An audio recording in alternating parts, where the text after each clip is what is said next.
These super high status men, no one assumes they're going to be loyal, but these women still want them. What does that tell you? It tells you that loyalty, you're right, is not the most important thing to the women. We do the podcast, and usually on Saturdays we'll have a bunch of the girls come on, just kind of like how you do in Access Vegas, Fresh and Fit, all those other podcasts. And I made a statement, right, and a lot of girls didn't agree, in which was, I don't really think that women are, like, their number one quality that they look for a man is loyalty. Because I feel like I've seen this so many times, and maybe I haven't read any stats or anything like that, but just from personal experience, that if a guy's funny, he can keep her long term, right? If he cheats on her, as long as he's funny, maybe charming, all that stuff, he keeps her long term, right? But if he's completely loyal but boring, he can't keep her.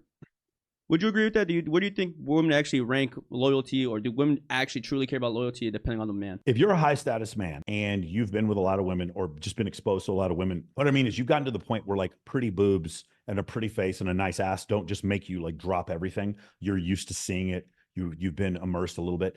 In that case, because of that, you can look past physical attractiveness and you start looking at other qualities. For men, yes, I will say loyalty is number one. Loyalty, and then are we pulling in the same direction? Meaning, do you understand you're not to embarrass me or embarrass this couple or embarrass yourself? Because as a couple, we have like a front face. We're like a brand, if that makes any sense. And I don't care who you are, guys, you're a brand. If you go out in public with your girlfriend, you're a brand. That's you just understand that's the case. If you take any pictures and post any pictures with your significant other on social media, you are a brand, whether or not you realize it or not. So in this situation, men then, high status men especially, then cherish loyalty. Women, on the other hand, it's just a function of you need to continue to trigger attraction and comfort. And if you do so repeatedly, loyalty is important to women, but not nearly as important. And we see it all the time that when we hear about billionaires getting married, no one assumes that they're faithful. There's no one like listening to like Russian oligarchs or crime bosses. Their wives have no illusion that those men are faithful. It's really funny. Like when you see some of these guys, movie stars or professional athletes, their wives get married to them knowing full well. I don't know if you guys saw a couple of weeks ago, Tyreek Hill, 3 women came forth and said that Tyreek Hill got them pregnant. 3 Instagram influencers or OnlyFans influencers came forth. He had babies with 3 different women in the same year that he got married to his current wife. No one assumes, again, same thing with Derek Jeter, Jessica Biel, and Jessica Alba and Mariah Carey. These super high status men, no one assumes they're going to be loyal, but these women still want them. What does that tell you? It tells you that loyalty, you're right, is not the most important thing to the women. What's more important does he have access to scarce resources? Does he have relevancy? Does he have competency? Does he have high status?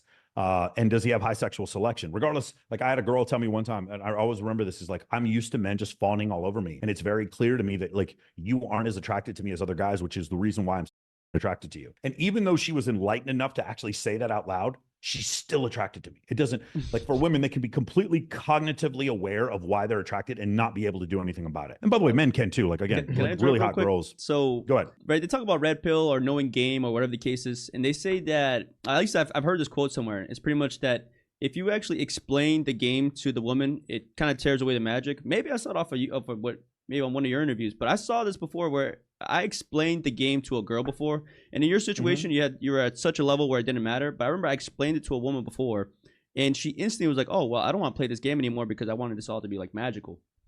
Have you ever experienced that? You know what I'm trying to say here? Yeah. So there's a difficulty because there's the girls that I date, and then there's the girls I'm friends with. The girls I'm friends with, I try to be bluntly honest with them, just kind of almost like a social experiment. I have one friend of mine. Luke knows her. She's on the calls all the time, and she's constantly complaining about men. And I have a conversation with her and tell her what the best advice is. And at the end, I'm like, and it doesn't matter that I said any of this because you're going to go back and dude anyway. So have fun. And she comes back and she did exactly what I said. And so that's one of the things that was like, for her, she gets to know the deal. Also, I respect her enough as a human being, just to be honest with you. With a girl that you're dating, I'm not saying be dishonest, but like there's a certain level of honesty that 99% of women just cannot deal with, which is that ladies, any ladies who are watching this, your man gets erections for other women. I don't care how in love with you he is. His necessity or his desire for sexual variety is baked in because of his testosterone and his evolutionary psychology. There is the guys who are on the comments saying, I'm not like that. It's better with just my one wife. Those are simp white knights trying to you. They're just trying to have sex with you. I want to grab those dudes and shake them and be like, dude, those girls aren't going you just because you made that simpy white knight comment. So I mean that's the issue when it comes to that. Like, it's just obviously there's a level of truth that women have a hard time. Again, like if you've ever been in a relationship where you have threesomes with women, and your girls can be like, "Do you think she's hot?" Blah blah blah, and I'm like, obviously yes, I think she's hot also, but like I love you. There's a difference, but they can't see that difference. And the funny thing is, if I were to tell you guys there was a guy who had a girlfriend and then they would sleep with other women, but he still loved his girlfriend, even though the other girls were hot too. You two have no trouble understanding what I'm saying is true. I never talk to men and the men tell me that this is a problem. When I talk to women, they clench their butts and gnash their teeth and like, no, that can't be true. It is true though. It is true. And it's one of those things where like, if you put that right in front of your girl's face every day, she's not going to appreciate it. So there's a certain like a level of, I don't know what the word I'm looking for, nuance that comes with the honesty, but I don't believe in lying and I don't cheat either. So like those are the things. And I think it's also, if you've ever dealt with a girl who fell in love with a dude who gaslit her, and then all of a sudden you're the next guy and you're just like, listen, I have tons of abundance. This is how it's going to work. If you don't like this, it's not going to work between us. I'm going to be completely honest with you. I'm not going to cheat on you. As long as you maintain these boundaries with me, we're going to stay together. She's never been with a guy like that. It's going to be hard for her. It's going to be a weird transition because she's used to feelings that come from love bombing. And if you guys have ever dealt with a girl who was previously love bombed before you, it's difficult because she wants a level of affection and attention that wasn't realistic. She was just being lied to.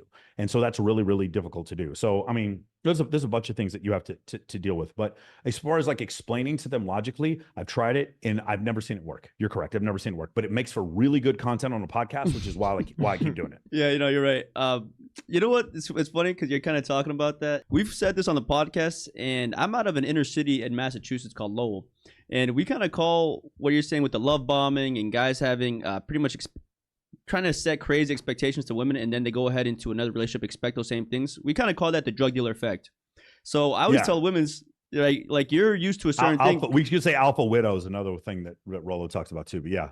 Alpha widows? Oh, okay, cool. Yeah. Yeah. Rollo talks about alpha. Rollo talks about, except these other guys aren't really alphas. They're just like really good at like triggering emotion, Yeah. The reason we say it's the drug dealer effect because the drug dealer makes a lot of money, has a lot of time, which in real life, those two don't have those. That's not how it goes in real life. You meet a real businessman, he doesn't have time, but he has money. But if he doesn't have money, then he has maybe some more time. So then girls come into a new relationship saying, expecting the same exact thing with a guy that's maybe making legal money. And then they're like, well, this sucks. I'm gonna go back to the drug dealer. So we would say that. Bro, I'm going to steal that, Rich. That is so great. Yeah, I didn't even think about that. So because I grew up in Texas right after like the crack epidemic. I mean, there were so many drug dealers in the neighborhood where I was growing up. I would go to nightclubs or I would go out and be in social events and I would have like an incredible conversation with a girl and then she would just leave with the dealer. Like I am a victim of that. Like, especially in my 20s, I was a victim of that. So the drug dealer effect, like if I'm working 40 hours a week to make $200,000 a year or 60 hours a week, I don't have time for you. Yep. But if I have a bunch of time for you, then I don't have a lot of money. But if you're a drug dealer, you have both. That's really great. Yeah. That makes a lot of sense. Guys get wrecked out here, and at least in the inner city of your Mass, they get wrecked. You get the common day, blue collar, white collar guy.